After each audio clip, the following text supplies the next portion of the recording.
안녕하십니까. 고독 달팽이 부동산 김석준 소장입니다. 오늘은 어려운 그 말 두 개 용어, 타임 투 마켓이란 말과 다이사이즈 페널티란 말을 가지고 삼성전자가 HBM에서 어떻게 대응을 하고 있는지 그런 것을 한번 알아보도록 하겠습니다.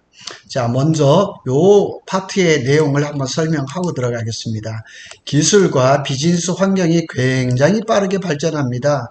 특히 22년 11월 챗GPT가 오픈 AI가 챗GPT를 출시하고 난 이후에는 이 인공지능이 우리 사회 전반적으로 그냥 다 침투게 돼서 정말 그냥 하루하루가 다르게 우리 사회가 변하고 있습니다. 그래서 타임 투 마켓 TTM이라고 얘기합니다. 이게 중요한 요소가 된 거죠. 제품 개발, 또 시장 진입. 그러니까 제품이 개발되어서 새 시장을 진입을 할 건데 이게 굉장히 중요하다는 거죠. 그러니까 아무리 좋은 제품이라도 너무 빨리 시장에 또 이렇게 진입을 하면 안 되고, 또 좋은 제품이라 할지라도 시장에 늦게 진입하면 실패라는 얘기죠. 그래서 고객의 니즈, 또 시장이 어떻게 돌아가고 있는 것을 살피는 게 굉장히 중요한 거죠.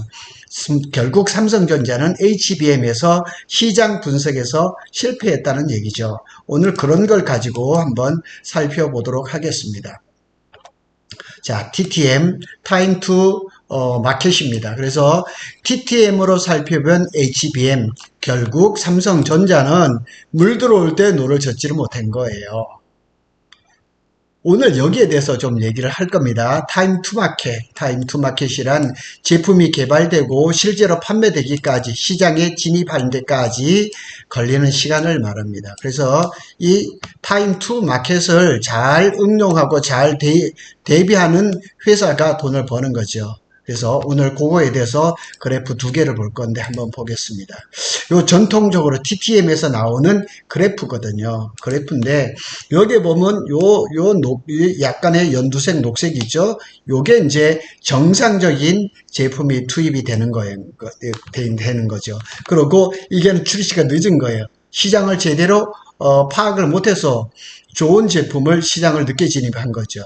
여기에서 이제 갭이 생기는 거죠. 이 갭을 이제 그 계획된 판매량에서 실제 판매량, 그래서 판매 손실, 그 다음에 매출 손실을 얘기를 하는 겁니다. 그래서 이 그래프를 잘 탄 게 지금 SK 하이닉스고 삼성은 지금 여기에 온 거죠.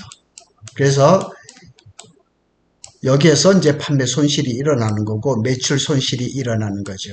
뭐 그래프는 아주 간단합니다. 그런데 이걸 가지고 TTM을 설명하는 것의 대부분입니다. 그래서 다시 한번 여기에 정리해 놓은 걸 한번 보겠습니다. 위에 그래프 중에서 이제 초록색 위에서는 제품이 제대로 출시될 경우 시간에 따른 매출을 의미합니다. 당연히 제품이 출시가 되면은 정점을 찍고 난 다음에 떨어지는 거죠. 이것도 제가 뒤에 설명을 할 겁니다. 파란 선은 제품이 계획대로 출시 못할 경우 시간에 따른 매출입니다. 자, 한번 우리 삼성전자의 HBM을 볼게요. 작년 9월 달에 한국경제신문이라든가 대다수의 신문이 삼성전자의 HBM3가 엔비디아의 콜 통과를 해서 납품이 될 거라고 했는데 지난주에 발표가 났잖아요. 그것도 아직 납품이 된 거 아닙니다. 납품이 8월이 될 거라고 얘기를 하는데, 그러니까 계획대로 출시를 하지 못해서 시간이 따르면서 매출이 줄어든 거죠. 제가 전에도 말씀을 드렸지만은 SK 하이닉스에서는 HBM3를 줄이고 HBM3E로 넘어가고 있거든요. 그러니까 SK 하이닉스가 줄였던 HBM3를 삼성전자가 커버하는 거죠. 그래서 두 선 사이의 면적이 제때 출시하지 못해서 생긴 손실입니다. 이렇게 되는 거죠. 예. 그래서 1. 제품 출시가 계획대로 적절한 시기에 안 됐다. 제품 출시가 늦어 시장 점유율을 높일 기회나 판매 기회를 놓쳤다. 경쟁자에게 시장을 뺏기거나 기타 이유로 해서 제품 출시 기간이 짧아졌다. 이것이 지금 삼성전자의 HBM3에 지금 처해 있는 상황을 한마디로 이렇게 세 가지로 딱 정리를 한 겁니다. HBM3가 작년에 콜 테스트를 통과를 해서 엔비디아에 납품이 됐다 그러면 삼성전자의 HBM 매출도 굉장히 많았을 거예요.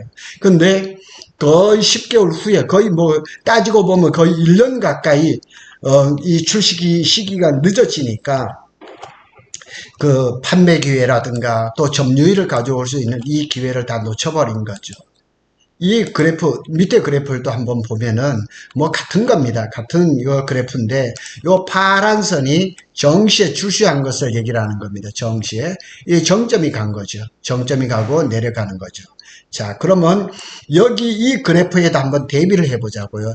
HBM3가 지금 이렇게 되는 거예요. 지금 HBM3가 여기에 정점을 지금 탔어요. 그래서 HBM3가 상반기만 해도 이 점유량이 한 50%가 넘었어요. 이게 HBM3가. 그런데 이렇게 내려오면서 지금 하향 곡선을 지금 타고 있거든요. 그런데 SK 하이닉스는 HBM3E란 말이에요. 3E가 하반기에 가면서 내년으로부터 상반기 들어가면은 이게 점유율이 그냥 절반 이상이 넘어가는 거죠. 그렇게 되면은 삼성은 판매 기회라든가 이런 것을 다 놓치게 되는 겁니다. 그래서 이 그래프가 단적으로 보여주고 있습니다. HBM3는 하향 곡선을 탔습니다. 그리고 삼성전자가 생산한 HBM3는 중국의 H20에 들어가는 겁니다. HB의 저사양, 그러니까 엔비디아가 만들고 있는 H100이라든가 이런 거에 5분의 1 수준으로 그냥 로급에 이렇게 들어가는 거죠. 근데 어쩔 수 없어요. 후발 주자는 이런 것을 거치면서 하루속히 HBM3E를 콜 통과를 해야 됩니다. 그래서 이 파란 선이 정시 수익, 제때 출고가 됐으면 얻어지는 이익인데 결국은 출시가 늦어지니까 이 곡선을 가는 거죠. 그래서 지연시 얻어지는 이익은 요만큼밖에 안 되는 거죠. 정시에 들어가는 이익은 이렇게 되는 거죠. 이 그래프 하나 가지고 삼성전자의 HBM3E, SK 하이닉스의 HBM3E, 그 다음에 HBM3E까지 HBM3와 3E를 설명을 할 수가 있는 거죠. 이 그래프 두 가지를 가지고 삼성전자의 HBM을 다 설명하고도 남을 수가 있는 거죠. 자, 그래서 결론이라고 할까요? TTM 결론을 한번 보겠습니다. 그래서 기업이 성공하기 위해서는 최대한 TTM을 짧게 하여 다른 기업보다 우수한 제품을 빨리 내놓아 시장 점유율을 높이고 남들보다 앞서 있는 동안에 매출을 최대한 이끌어내야 됩니다. 이거는 뭐 기업을 하거나 소상공인에게 어떤 사업을 하는 사람들에게도 기본이죠. 그래서 이 기간이 비록 몇 달이라 할지라도 마찬가지입니다. 제품 유통되는 기간이 굉장히 짧은 것도 있습니다. 그러나 또 굉장히 긴 것도 있거든요. 그런데 우리 이 HBM 또 엔비디아의 GPU가 전에는 2년 단위로 해서 이렇게 주기가 바뀌었는데 지금은 1년 단위로 바뀌고 있거든요. 만일 TTM이 좋지 못하다면 다른 경쟁자에게 뒤처질 가능성이 높습니다. 삼성을 말하고 있잖아요. 그죠? 자, 그래서 이 삼성전자가 TTM에 맞춰서 어떻게 되는지 한번 보시겠습니다. 자, 소제목을 제가 이렇게 달았습니다. 삼성전자가 HBM3 콜 통과를 했지만은 타임 투 마켓에서 밀려났습니다. 그래서 HBM3에서 얻어야지는 판매 수익이 그렇게 많지 않다는 얘기입니다. 제가 이 그래프는 이 표는 제가 만들었는데요. 지금까지 나와 있는 수많은 표들을 제가 참고해서 만들었습니다. 한번 보시겠습니다. SK 하이닉스가 2013년에 HBM을 개발을 했습니다. 뭐 여러 가지 설이 있는데 저는 닌텐도에서 SK 하이닉스에 제안을 해서 이렇게 만든 걸로 알고 있거든요. 이렇게 했는데 삼성전자는 2015년에 HBM2를 개발을 한 겁니다. 그러니까 여기서도 벌써 2년 텀이 생긴 거죠. 그리고 엔비디아는 2016년에 파스칼이라는 GPU를 만들었습니다. 그리고 2017년에 볼타라는 GPU를 만들었습니다. 저기에 대해서는 우리가 잘 알지를 못해요. 그리고 우리가 대부분 아는 건 여기서부터 시작이 되는 겁니다. 호포. 그 다음에 그레이스 호퍼 이런 것들이 이제 얘기가 되는 거죠. 그리고 이제 SK 하이닉스에서는 2019년에 HBM2E를 개발을 합니다. 그런데 삼성전자는 2019년에 HBM 연구팀을 해체를 해버렸습니다. 그리고 2020년에 엔비디아에서 암페어라는 GPU를 만들었는데 여기에서 삼성전자가 HBM2E를 개발을 한 겁니다. 여기서는 벌써 텀이 1년이 차이가 나죠. 그죠? 1년 차이. 여기서는 2년 차이가 났습니다. 여기서는 2년 차이가 났어요. 근데 여기 1년 차이로 줄였거든요. 자, 밑으로 조금 한번 내려서 한번 보겠습니다. 그래서 지금의 엔비디아의 가속기의 대장은 호퍼입니다. 호퍼고 호퍼를 조금 발전시킨 게 그레이스 호퍼입니다. 그래서 여기에 보면은 HBM3가 호퍼의 이제 주력 HBM이었습니다. 근데 여기서부터 23년이잖아요. 23년이 작년이란 말이에요. 작년부터 이 호퍼가 나오고 또 이 그레이스 호퍼가 나왔는데 여기에 SK 하이닉스의 HBM3가 들어간 거죠. 그런데 삼성전자는 작년 9월부터 이게 HBM3가 콜 통과를 한다, 납품을 한다, 수많은 루머들이 있었지만은 못한 거예요. 다 이렇게 뭐 양산을 준비한다, 이런 얘기밖에 없었던 거죠. 그리고 SK 하이닉스에서는 작년에 HBM3E를 샘플을 준비를 해서 샘플을 엔비디아에다 공급을 한 거예요. 그리고 올해 들어서 올해 3월부터 HBM3를 납품을 한 거예요. 상반기에 8단 HBM3를 이게 3월입니다. 3월부터 HBM3E를 공급을 했고 하반기에는 12단 HBM3를 이게 아마 3분기에 양산을 해서 4분기부터 이제 납품이 될 겁니다. 이게 이제 8단 HBM3E는 요것은 이제 그레이스 호퍼에 들어가는 것 같고 12단 HBM3E는 이거는 블랙웰로 갈 겁니다. 블랙웰은 지금 아마 얼마 전에 출고 소식이 나왔거든요. 근데 이게 하반기에 나옵니다. 아마 지금 하반기지만 아마 3분기 후반이나 아마 4분기 초반에 이렇게 블랙웰이 나오겠죠. 블랙웰이 내년까지 갑니다. 내년까지 가는데 블랙웰이 쭉 가다가 블랙웰 울트라로 갑니다. 울트라로 가면서 이렇게 이제 HBM이 장착이 될 건데 지금으로 봐서는 SK 하이닉스에 8단 HBM3E가 장착이 되고 하반기부터 아니면 내년 초부터 12단 HBM3E가 블랙웰에 장착이 될 겁니다. 이 시장을 여전히 SK 하이닉스가 독점을 하고 있는 거고 마이크론 중에 일부 소량만 하는 거죠. 그런데 삼성전자는 지금 이런 계획밖에 없는 거예요. 1월달에8단 HBM3E를 양산을 시작을 했다고 합니다. 그런데 이게 어디에 들어가냐면 AMD에 들어가고 있거든요. 근데 이것도 소량이에요. 소량 들어가고 있습니다. AMD에. 그리고 2월 말에는 12단 HBM3E를 샘플을 엔비디아에 제공을 하고 지금까지 콜 테스트를 통과를 하면서 로이터 통신에 의하면은 실패를 했다는 얘기가 계속 나오고 있거든요. 그런데 이제 하반기에 HBM3에 콜 테스트를 통과를 하고 하반기에 양선을 해서 뭐 공급을 할 거다 이런 얘기가 나오고 있습니다.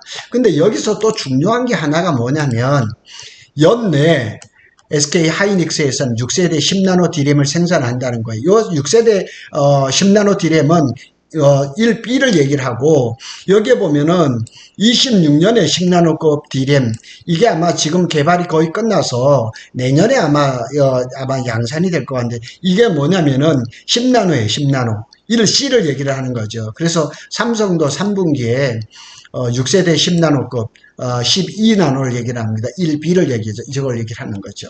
그리고 이제 본격적인 이제 그 경쟁은 또 어디에서 벌어지냐면 여기에서 벌어지는 거죠. 여기에서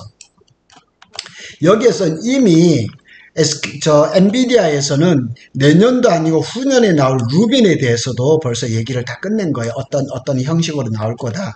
그래서 SK 하이닉스에서는 HBM4를 양산을 지금 준비를 하고 있거든요. 내년에 양산이 될 거죠. 25년에 양산이 될 건데 일단 처음에는 HBM4를 12단부터 시작을 합니다. 12단부터 시작하고 16단은 아마 26년에 들어갈 것 같아요. 이렇게 들어갑니다.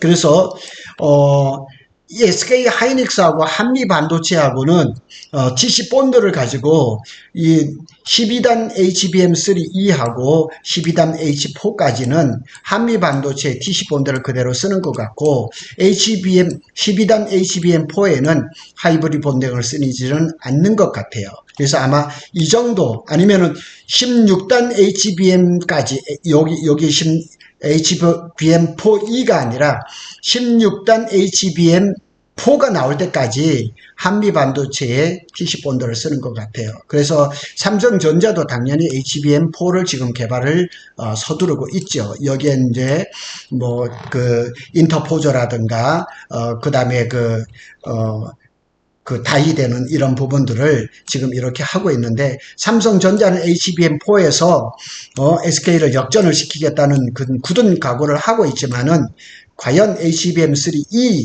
8단 HBM3E, 12단 HBM3E를 과연 하반기에 적절한 시기에 출시를 할 수 있을지 그것도 관건입니다. 자, 이렇게 보면은 삼성전자 HBM3가 로이터 통신에 의하면 이번에 통과한 삼성의 HBM3는 당분간 엔비디아가 중국 수출용으로 만든 GPU인 H20에만 사용이 될 거다. 그래서 HBM3E가 엔비디아의 다른 AI 프로세서에 사용될지 여부는 아직 명확하지 않다. 타임 투 마켓 TTM에서 그 시기를 벌써 지나버린 거죠. 그래서 밑에 여기 조금 더 한번 보시면은 더 명확하게 이렇게 설명을 할 수가 있습니다. 그래서 HBM3E를 삼성전자가 로이터 통신에 의하면 콜 통과를 한 게 사실인데 사실은 이렇습니다. SK 하이닉스는 HBM3E 생산을 늘리고 HBM3 생산을 줄일 계획입니다. 그래서 SK 하이닉스가 HBM3의 빈자리를 삼성전자가 메꾸는 그런 형국입니다. 항상 삼성전자가 A급 제품을 내놓으면 그 다음에 SK라든가 마이크론이 추격하는 그런 모양새인데 삼성전자가 HBM에서 초격자를 놓치는 바람에 지금은 추격차가 돼버린 거죠. 그래서 지금 결론적으로 따져본다 그러면은 삼성전자가 TTM에서 실패를 한 겁니다. 그래서 지금 보면은 타임 투 마켓에서 흐름상 인공지능 AI 시장은 HBM3E는 지났고 8단 HBM3E가 주류를 이루고 있고 곧 바턴을 12단 HBM3E로 넘어가는 것입니다. 그래서 지금 주류 시장에는 삼성이 아직 그 시장을 타지를 못한 겁니다. 여기 어려운 말 하나를 더 공부를 하고 가겠습니다. 다이 사이즈 페널티란 말입니다. 이 얘기는 뭐냐면 HBM은 DDR5에 비해서 40% 이상 크다는 얘기.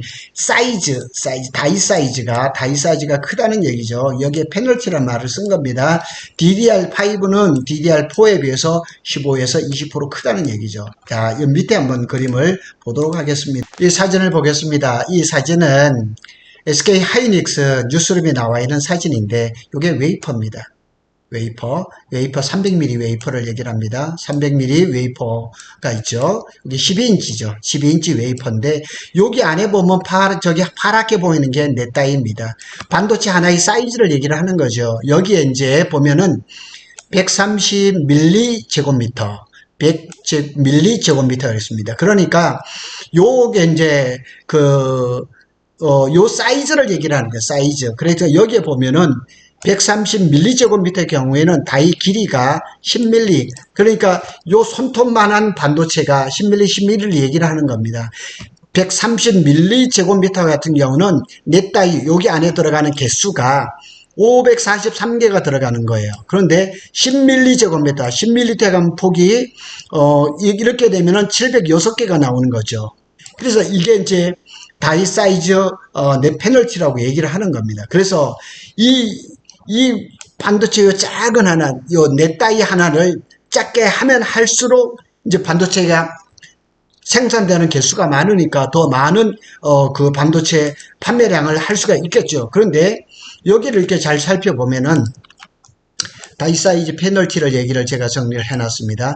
DDR5는 DDR4에 비해서 다이 사이즈가 약 15에서 20% 정도가 커요. 그러니까 DDR4에서 생산되는 개수보다 DDR5에서 생산된 개수가 15에서 20%만큼 적다는 거죠. 그만큼 반도체 가격은 비싸죠. 통상 HBM의 다이 페널티는 동일 용량의 DDR5에 비해서 40% 이상 큰 걸로 추정되는 겁니다. 그러니까 같은 300mm 웨이퍼에서 DDR5에 비해서 HBM이 40% 이상이 크다는 얘기예요. 그만큼 생산량이 적다는 얘기죠. 그만큼 300mm 웨이퍼에서 넷 다이가 커지므로 생산되는 개수가 적어지는 거죠. 그러면은 가격이 비싸져야 되는 거죠. 자, SK 하이닉스의 D램 마케팅 담당자의 얘기를 들어보겠습니다.